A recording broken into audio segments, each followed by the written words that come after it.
ETF index mutual funds నేర్చుకుని stock మార్కెట్లో రాణించాలనుకుంటున్నారా? వెంటనే ఈ నెంబర్కి కాల్ చేయండి. Hi viewers, India's largest digital media network Suman టీవీకి స్వాగతం. ప్రస్తుతం మనతో ఉన్నారండి motivational speaker and advocate Ushasri. మనిషి జీవితంలో రాజీ పడ్డం అనేది ఒక భాగం అనుకోవాలేమో అనిపిస్తుంది.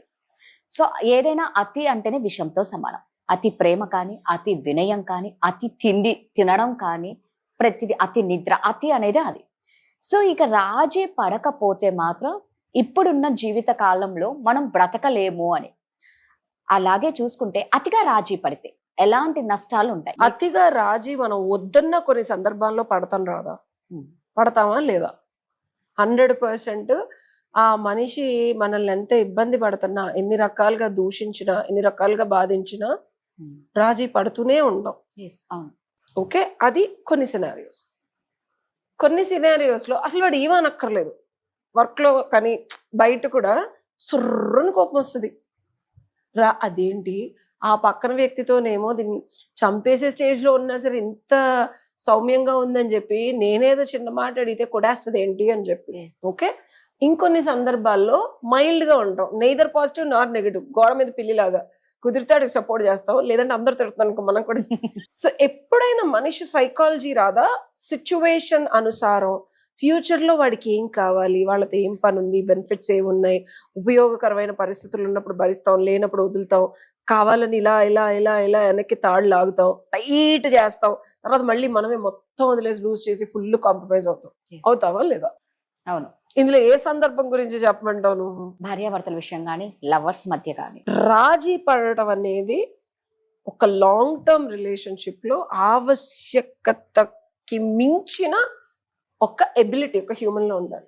అంటే అవసరానికి మించిన ఎబిలిటీ ఉండాలి, అప్పుడే కాపురం నిలబడుతుంది. ఇది చాలా మోస్ట్ అండ్ బిగ్గెస్ట్ ఇంగ్రీడియంట్. అందరూ దీనికి రివర్స్ చెప్తారు. రాజీ పడద్దు, ఇండిపెండెంట్గా ఉండండి, ఇండివిజువల్ గా ఉండండి. ఇప్పుడు రీసెంట్ గా వీళ్ళు నిన్న ఒక వీడియో చేశాను, కడలి అని చెప్పి, ఎవరితో ఉండద్దు, ఎవరి మాట అనద్దు, మొత్తం నువ్వే ఉండు అని చెప్పి. ఒక హ్యూమన్ కి ఎబిలిటీ టు అడ్జస్ట్ అనేది తగ్గిపోతుంది ఇప్పుడు. ఒకప్పుడు చాలా ఉండేది. అడ్జస్ట్మెంట్ వేరు, కాంప్రమైజ్ వేరు. వీటి రెండింటికి తేడా తెలుసుకోండి. చాలా మంది సహించలేనివి, భరించలేనివి, అనుభవానికి కూడా ఇబ్బందికరంగా ఉండేవి రాజీ పడుతుంది.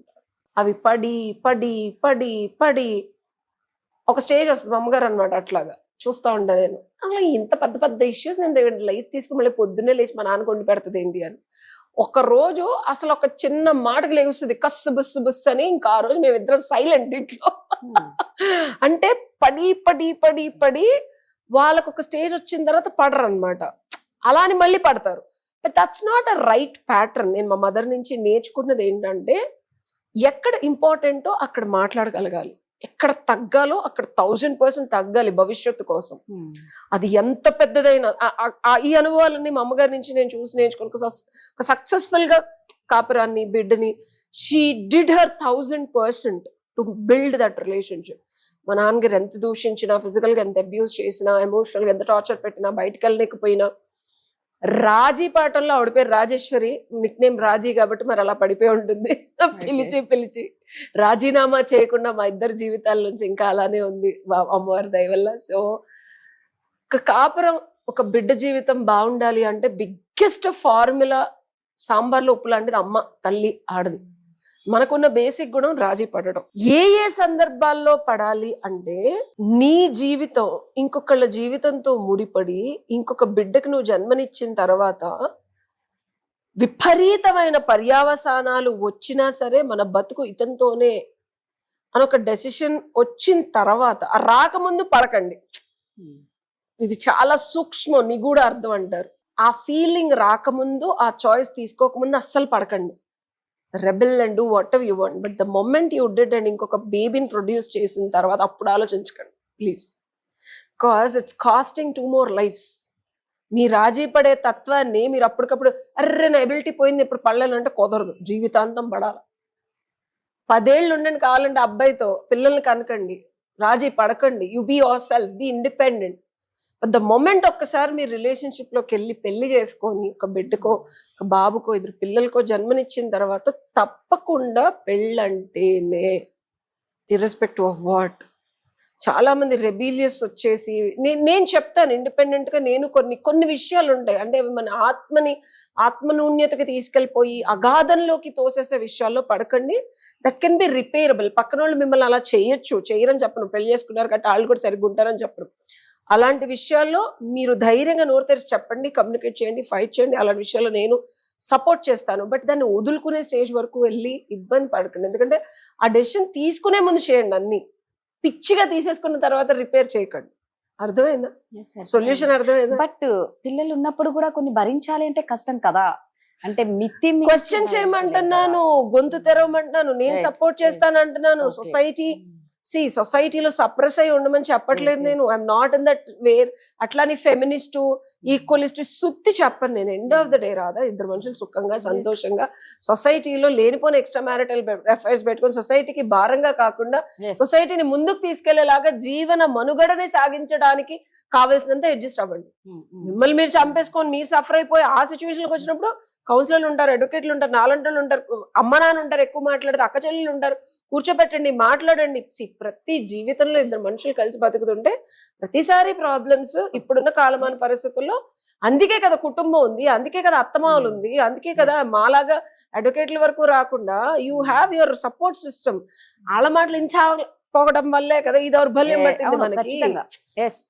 అది కొంచెం అంటే మరి వాళ్ళు కూడా నిన్ను అర్థం చేసుకోకపోతే వాళ్ళు కూడా ఓతగా అర్థం చేసుకోండి. బట్ మంచి అయితే చెప్తారు తల్లిదండ్రులు. ఇద్దరు తల్లిదండ్రులు ఇద్దరికి హాని కలగాలని అయితే చెప్పరు రాదా మోస్ట్ ఆఫ్ ద కేసెస్ లో. వాళ్ళ స్వార్థం ఏమన్నా ఉంటే అది మనం ఏం చేయాలి. అలాంటప్పుడు you always approach advocates or counsellors. But two peoples parents ఎప్పుడు ఇద్దరు బతుకు బాగుండాలనే పెళ్లిళ్ళు చేస్తారు, ఇద్దరు సుఖంగా ఉండాలనే, దగ్గర కలపాలనే, ఇబ్బంది కడగకుండా ఒక సజావైన సంసారం కలగాలని ప్రయత్నిస్తారు. First step is that. నేను నా క్లయింట్స్ అడిగి ఎవరిని అడిగా అమ్మ నాన్న దగ్గరికి వెళ్ళి మాట్లాడండి, బాబు మీ అమ్మ నాన్న దగ్గరికి మాట్లాడండి. వీళ్ళిద్దరు తర్వాత ఒకసారి మీ హస్బెండ్ ని మాట్లాడమని, లేకపోతే మీ వైఫ్ ని మాట్లాడమనండి.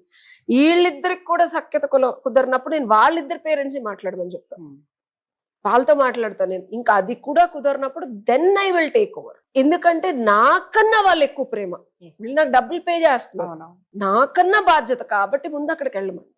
సో అది. ఇంకొకటి కాల్ చేసే వాళ్ళకి ఇది, ఇప్పుడు ఒక డాక్టర్ దగ్గరికి వెళ్ళి నాకు ఇలా రోగం ఉందండి, నన్ను ఫ్రీగా కన్సల్ట్ చేయండి, నా దగ్గర డబ్బులు అంటే ఆర్ఎంపీ డాక్టర్ కూడా 100 రూపాయలు 200 ఇవ్వకుండా చూడడు.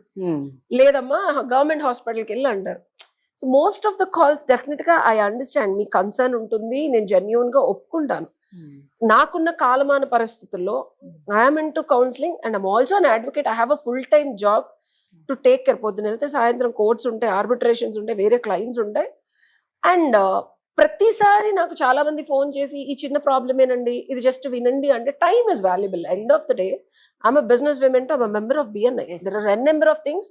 ఇంకోటి, నేను పూజలు పునస్కారాలు చేసుకుంటాను. ఇట్స్ నాట్ అబౌట్ మీరు డబ్బులు ఇచ్చారా డబ్బులు ఇవ్వలేదా అదే పక్కది పెడితే, కర్మానుసారం నేను చేసే ప్రతి సాధనలో ప్రతి సెకండ్ ఇంపార్టెంట్. అది నేను ఎవరికి ఖర్చు పెడుతున్నాను అనేది భగవంతుడికి లెక్క చెప్పాలి కాబట్టి.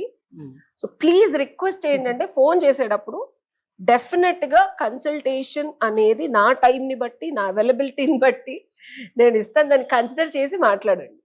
రైట్ గా. సో అర్థమైంది కదండి ఉషా చెప్పింది. అందరూ అది గుర్తు పెట్టుకోండి. ఎవరికైనా ఇలాంటి ప్రాబ్లమ్స్ మాత్రం ఖచ్చితంగా ఉషని కన్సల్ట్ అవ్వండి. Thank you Usha. Thank you.